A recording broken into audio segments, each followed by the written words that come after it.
G'day folks, welcome to this unboxing of Pampero. This is a 2024 design by Julian Pombo with art by Ian O'Toole. This is a huge box. It's hard to get a sense of the scale of this box. Here are my, counter clippers for scale. It's massive, it's really thick, it's really heavy, and I'm keen to crack this open and see what's inside. So for those of you who haven't heard this before, this is kind of an economic Euro game which has been compared to Brass, Birmingham and Concordia.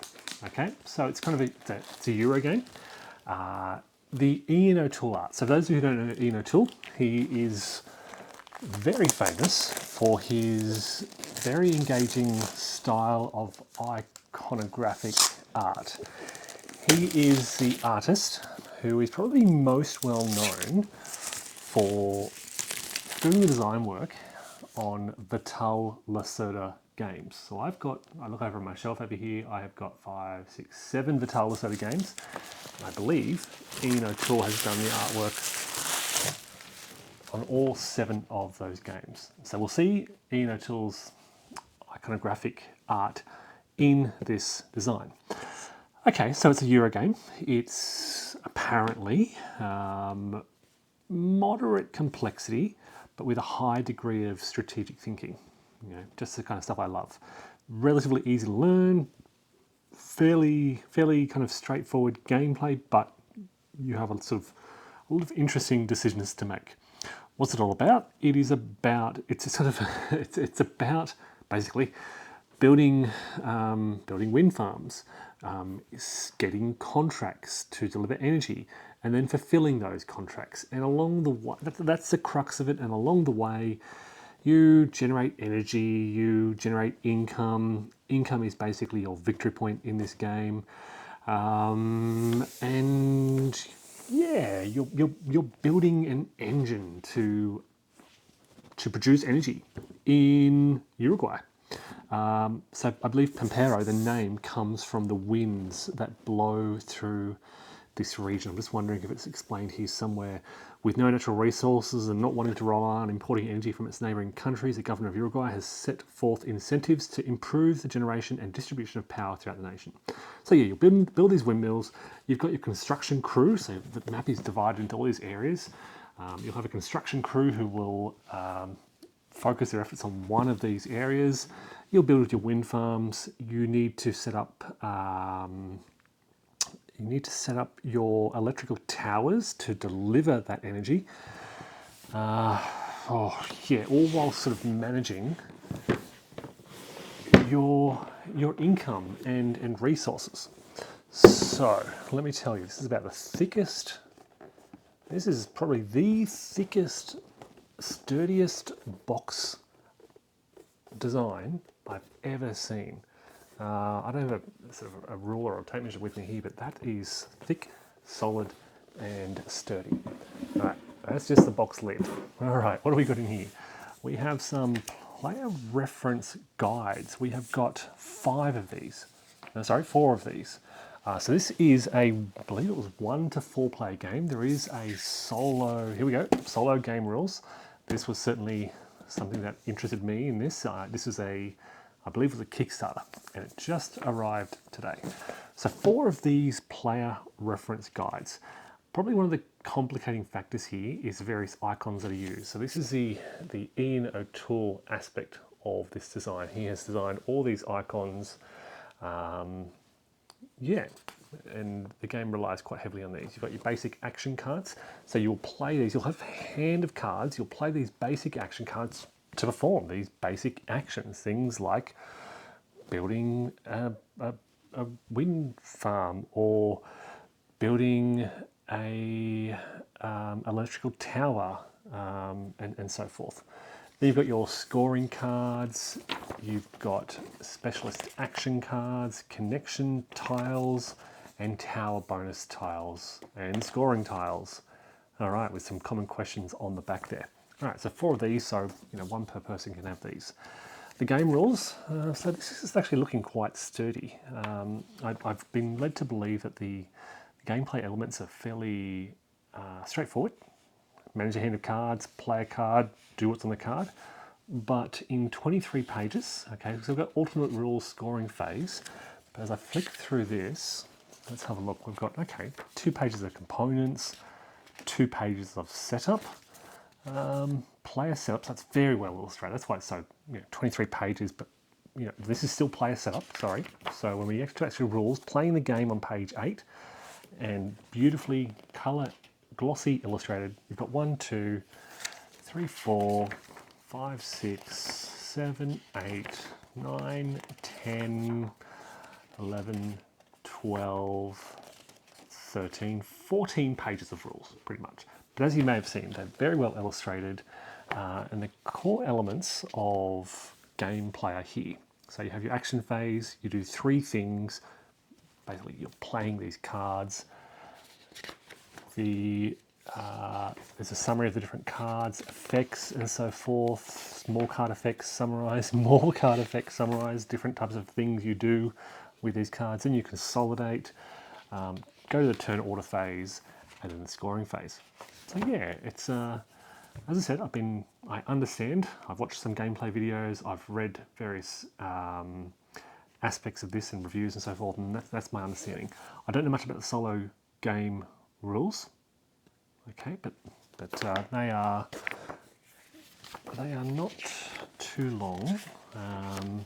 Again, you've got a setup, you've got an overview, and then you've got an automata, a bot basically, who will perform actions, and these 2 pages there guide what they do. All right, so look at that thickness of those counters. So this is the punch board 3 of 3, 2 of 3, and 1 of 3. This little cardboard sheet to divide everything, and then very nice plastic containers for storage. There are 4 of those. I'm going to struggle to get this back in the box. Okay, I'm going to be very careful with how I do this. And there's the lids to go with everything else. All right, then you have these wooden components. So here are your windmills, your wind farms, basically. Color-coded for the 4 players. They go out on the board. So you build these, you place them in the various areas. What we got here, I have no idea what these are. No idea. These are bulldozers, so these represent the sites where you can build. A key element of gameplay, which I want to mention, is so you must have a bulldozer somewhere to build, or you must have wires on site to transmit energy. But you can draw upon your opponent's bulldozers, you can draw upon your opponent's wires to deliver contracts and the like. And when you do so, the cost to perform these actions doesn't go to the bank, it goes to that person. So it's a really interesting element of gameplay. Here are the wires, okay, so you're building these towers. We have another cardboard divider. And then, oh wow, look at all these. These are the income markers. So basically you generate income across various categories, and in the income phase you basically add up the money you generate. The board, okay, so I want to try and crack this open and we'll have a look. It looks beautiful. So thick, sturdy, there we go. So basically you've got the urban tourist areas, you've got the sort of commercial districts around here, and then you've got the regional semi-rural districts out here. I believe that wind farms here generate more energy and more income for you, but your bulldozers start up in these regions up here. Okay. So yeah, there you go. Montevideo, Trinidad, Duranzo. Yeah, interesting. All right, so it is just, it's a double-sided board as well. I don't know how the backside differs, but I'm sure I'll find it out soon enough. And then we have the various other aspects of the player board. This is basically where you manage your income. I mentioned income, right? So these are your income tracks here with the amount of money you generate. These are where your towers will go. So as you build more towers, you'll unlock the potential to generate more income. And down here you manage energy generation, and this is where your windmills go. And I think you unlock various sort of abilities as you work through here. All right, so there's 4 of these for the different players. They're all color coded. So your components, your board, everything is color coded. What else do we have here? I don't know what that might be. The automata series of cards, and this is the bonus tile display. That looks to be down the bottom here. It looks to be. These are your card displays. So this is where you'll perform your actions on these displays. Again, they're color coded. If you're purple, you get a purple energy board. Let's probably call it something else, and a purple sort of player display. And yeah, you will play your cards in these areas to perform the action on the card and get the bonuses and that kind of stuff. Okay, so there are 4 of those, 1 per player. That's the bonus display. So I only need 1 of these. Here are the cards. All right, so a fairly sizable deck of cards. These are the type of action cards that you'll play. So again, this is just build a windmill. This is space for a bonus tile. Yeah, a whole deck of those. More player components, and all in this game trays. Really solid, sturdy storage area. So a lot of weight because there's a lot of stuff in here.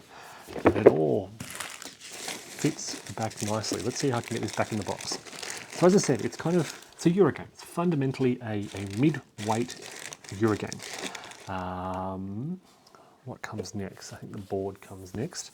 Mid-weight Eurogame where you are, at its core, managing your economy. You are trying to make money. Money is victory points, okay? So you're trying to score victory points.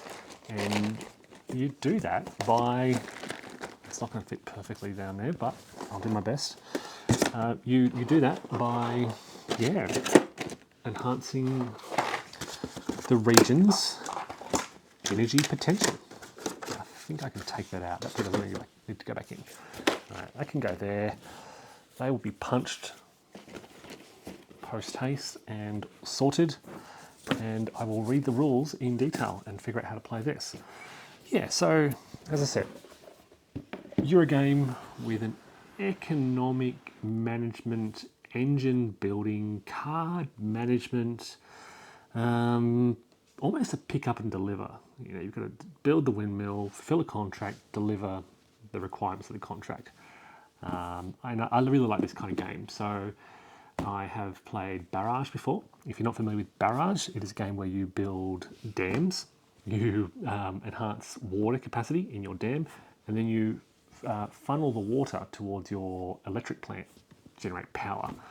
That was very take thatty. So somebody else could build a dam and you could siphon off their water to your power plant. So it was very, I actually got rid of it because it was just too mean. You can put all this effort into building a lovely big dam and someone just steals all your water. It's amazing. Or rather, what more often happens is they'll build a dam above yours and so your water dries up kind of thing. But also brass, you know, in brass you're building networks, you are increasing your income potential, you're building factories and mines and things like that. But it's also reminiscent of CO2. So Vitala said as CO2 second chance, where you are building power plants. So the theme is pretty consistent. You're building power plants in CO2 and generating energy for the continents around the world. It is also then reminiscent of Daybreak. So I might do a video comparing all my energy producing games, and that's where you've got to produce energy to reduce CO2 and global temperatures, global warming. All right, it also comes with, this was a Kickstarter bonus, and I don't know much about this at all. This is the Pampero Clear Skies bonus, requires a base game. It's a collection of stretch goals, additional components used with the base game, as well as 3 new concepts, private industries, investor tendencies, and companies. And as you can see, a whole heap of components in there. So I won't crack this open, but I think I'll play with the base game first, see how we go before cracking that open. And then it also came with this. I have no idea what this is. It looks like bonus tiles. All it says is receive $1 times the column with the rightmost ABC or overall contract tile on your board. So I think it's another type of bonus tile that you can play on those bullseye marks on the cards, the action cards, as you play them on your display. So yeah, you can probably throw that straight in the base game and don't need that anymore. So folks, that is Julian Pombo's Pampero, art by Ian O'Toole. Apparently, if you like Vital Lacerda games, right, this is apparently a little bit lighter than Vital Lacerda. Vital Lacerda is famous for very heavy, complex, strategic Euro games. It's a little bit lighter than that. Apparently, it's on par with Brass Birmingham, which I also own and enjoy. I rate it reasonably well.